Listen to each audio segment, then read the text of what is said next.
Start out by asking everybody to turn their cell phones off.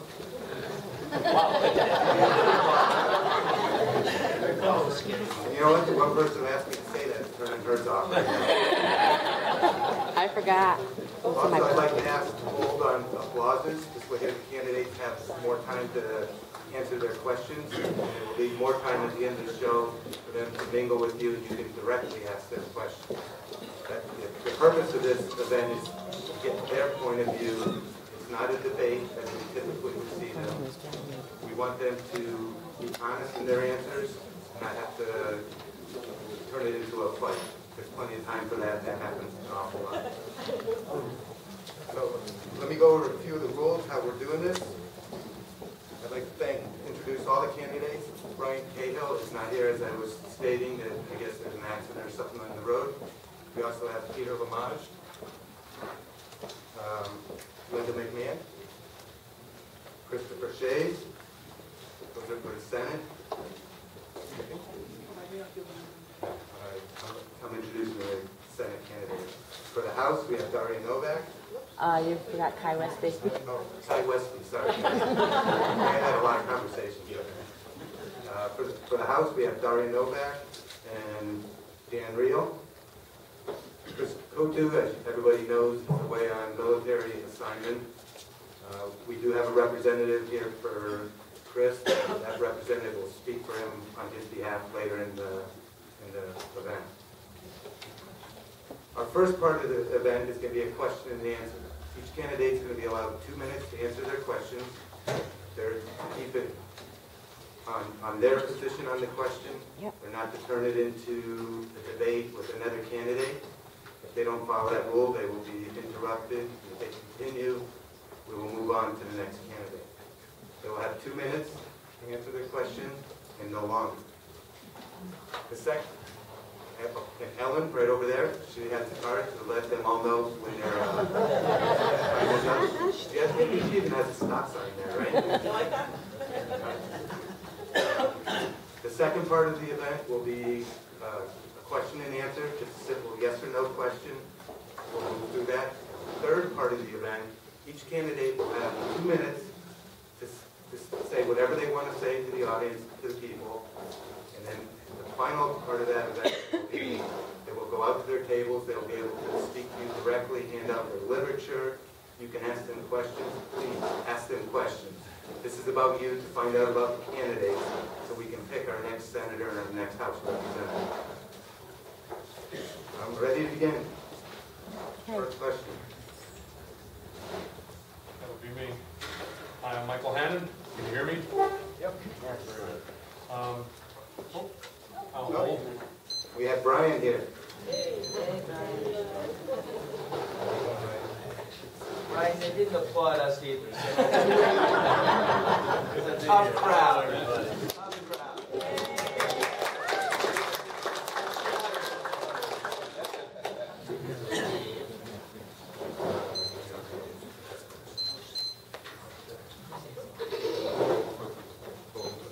All right, we're given 10 seconds to answer each question.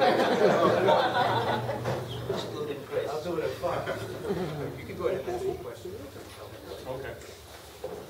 Good evening, candidates. Thank you very much for coming down. First one's going to be kind of a light and easy one, so I hope you have a little bit of fun with it and enjoy.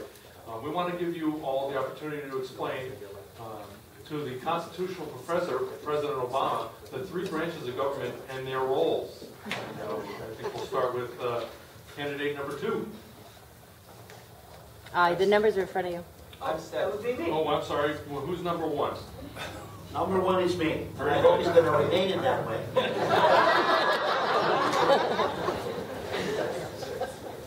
So, the first question? I was hoping it's going to be Linda.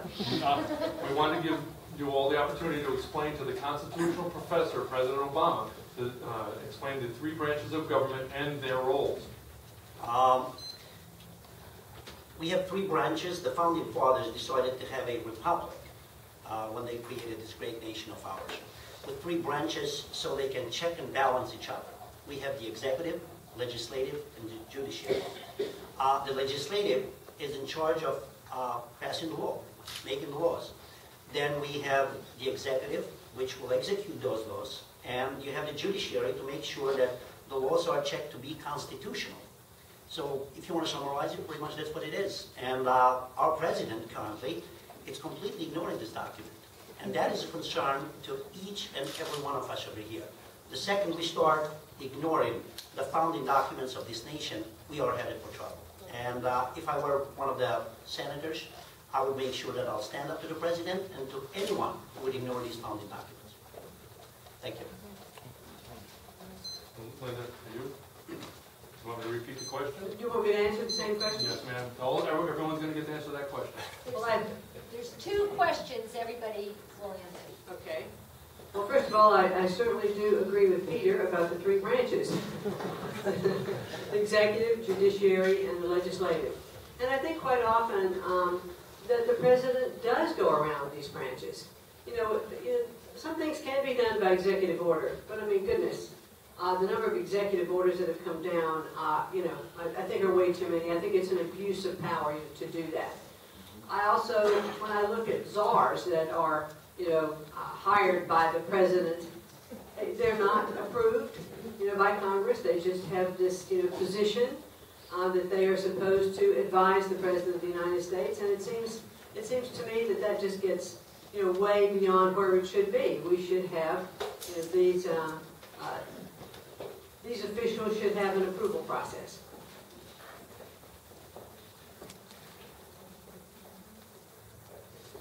Mike, do you want me to go ahead? Yes. Okay. Is my mic working? Yep. Yes. Okay, thank you. Which one are the mics? Don't talk into me. My name is Kai Westby, and there are three branches of our federal government: the legislature, the executive, and the judiciary. The legislative branch makes the laws, the executive branch executes the laws, and the judiciary interprets the law. When the founders put this government together, they envisioned separation of powers. And the separation of powers is a critical document, critical principle in making sure that we do not have an overreaching executive branch, that we do not have an all-powerful central government. It's important that we understand the doctrine of the separation of powers, because if we don't, it gives the president or any other person the power to take things on that the founders did not intend. What we have now is a president who is trying to circumvent the separation of powers through executive orders, through czars, through a variety of mechanisms, because he wants to get his own way. He does not want the legislative process to work. The other thing that really disturbs me is President Obama's attempt to intimidate the Supreme Court in their decision on Obamacare. President Obama's public comments about the Supreme Court were really unprecedented. I've never heard the president attempt to intimidate or embarrass the Supreme Court. And that's got to stop, ladies and gentlemen. And what we have to do is we have to be vigilant guardians of the Constitution. Good evening, everyone. I'm Brian Cahill. Well, first of all, I agree with all of the other candidates about the three branches of government: the legislative, judicial, and executive. But I took an oath to the Constitution as a military officer, and that oath still stands. And our administration has been, to a large part, making a mockery out of the Constitution. And as Kai was just saying, there's a separation between the branches of government for a reason, so that we have checks and balances, so that one branch does not encroach upon the other branch. What we have going on in Washington are a steady erosion of civil liberties and civil rights. You know, this government wants to dictate what you can do in the privacy of your own home. They want to dictate how many calories in a Happy Meal. They want to dictate what questions are on your children's tests. They want to dictate what what procedures your doctor can offer you when you get sick. I mean, it's just getting to a point where it's getting ridiculous. And we have to get people elected that understand the Constitution, that understand the role of government, and understand America. Because we are unique, and we are quickly becoming something that we were not meant to be. What makes us unique is that we have a significant middle class, and we are very quickly becoming a two-class society of rich and poor. And we're losing our uniqueness. We're going down the road and proposing reform programs that look mostly like socialist programs. And this simply must stop. We are not Europe, we are America, and that is why I'm running for the United States, to preserve that American promise and to preserve that American dream, because I believe that this is the greatest country in the world, and I want to make sure it stays that way. And I'd say ditto 4 times down the road. You know, I think actually that President Obama is the best advertisement we have for why we need to change office holders in Washington. Because every time he opens his mouth, he starts to sound more and more like a dictator with his comments on the Supreme Court and just every other executive order down the road. Back in '09, I started handing out copies of the U.S. Constitution because I feared that we were losing our way. And I've been handing them out ever since, to the point where I'm one of the largest purchasers of Heritage Foundation's Constitution pamphlet in the country. So that means we in the 2nd Congressional District, where we're handing them out, have more copies of the Constitution floating around than probably any other part of the country. We are the Constitution state. So what I would say is this president is way off base. We in the 2nd District know it. I hope across the state of Connecticut we do. And now it's up to us. This is our republic, and it's our right to lose it or to keep it. And if we come out and vote, we can change what's happening in Washington. Well, I think there's a universal agreement that the Congress is directly elected by we the people. Their role is to propose and pass legislation. Unlike Barack Obama's interpretation, where his role is to propose and just implement legislation without asking anybody. Obviously, we all agree that the courts exist to adjudicate federal issues and constitutional questions, and the executive exists to pretty much carry out the role of the law as passed by Congress. You see, the problem we have did not start with Barack Obama. It did not start with George Bush. It did not start with William Jefferson Clinton. It has been a very long process where everybody has actively, when they've been elected to Congress, refused to use the word impeachment. Now, if a president sends people to war without a declaration of war, which is a clearly defined power in Article 1, Section 8, that means we don't have a plan. That means we don't have an objective. That means we create a problem which, if we try to fix it the same way, it only means we come back 20 years later as we've done in Iraq and Afghanistan. And if we continue on this path, we will do it all over again. Now, the important thing we really need to stress at this juncture is our country is on the financial brink. If we do not take immediate action to turn our fiscal course around by the beginning of 2013, then quite frankly, it may not matter who you elect to a federal office by 2014. By 2016, our debt to GDP ratio will be, if not on par with Greece right now, but it will actually exceed it. So I will say this. We need to not be afraid to use the word impeachment. We need to not be afraid to actually enforce Article 1, Section 8.